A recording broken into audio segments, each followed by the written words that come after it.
Hey y'all, welcome back. Today we're going to be talking about Newton's first law. I know it kind of seems backwards, but we focused on Newton's third law first, and now we're going to kind of backtrack a little bit and talk about Newton's first law.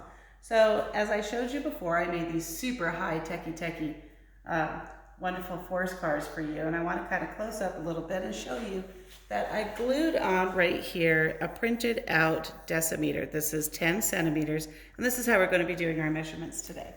So pop quiz. How do we measure force? What unit of measure do we measure force? Newtons. But today we're just measuring distance. So how we're going to demonstrate Newton's first law is like this. What does Newton's first law state? An object at rest,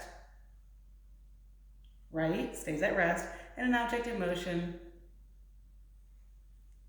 continues in motion until a force acts upon it. So here we go.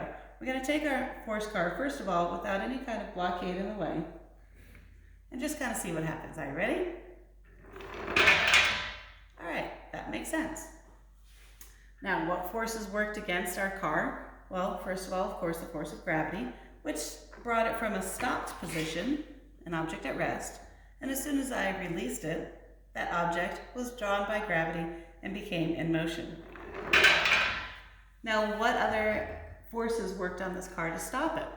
Well, first of all, gravity again continues to pull down, making that car eventually come to a rest. And of course, friction. Remember, friction is any force that opposes motion.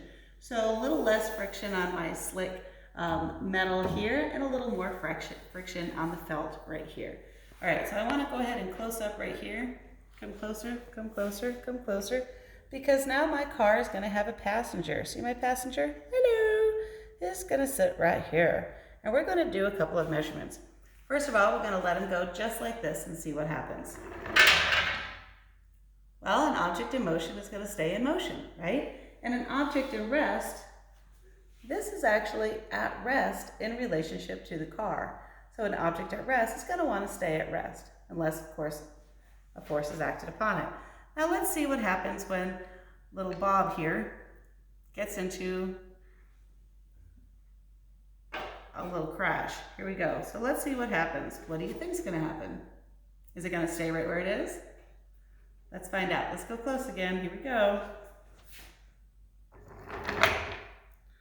How come Bob continued to move? Why did he move? That doesn't make sense. As a matter of fact, he moved all the way across all 10 centimeters and even onto the board. Let's do that again, because remember, any lab worth its salt is going to be able to be replicated, so we'll do it again.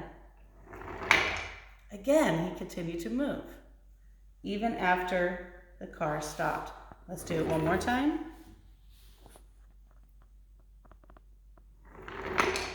He continued to move again. So how does this demonstrate Newton's first law?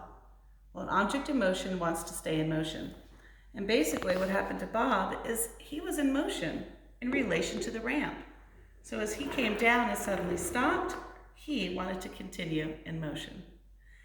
As we look at our scientific writing today, I want you to remember not to put things like I think and I feel and I believe. What you're going to be writing, you're going to be stating as fact. So you tell me, this force car demonstrates Newton's first law, and then explain how. All right? Happy writing!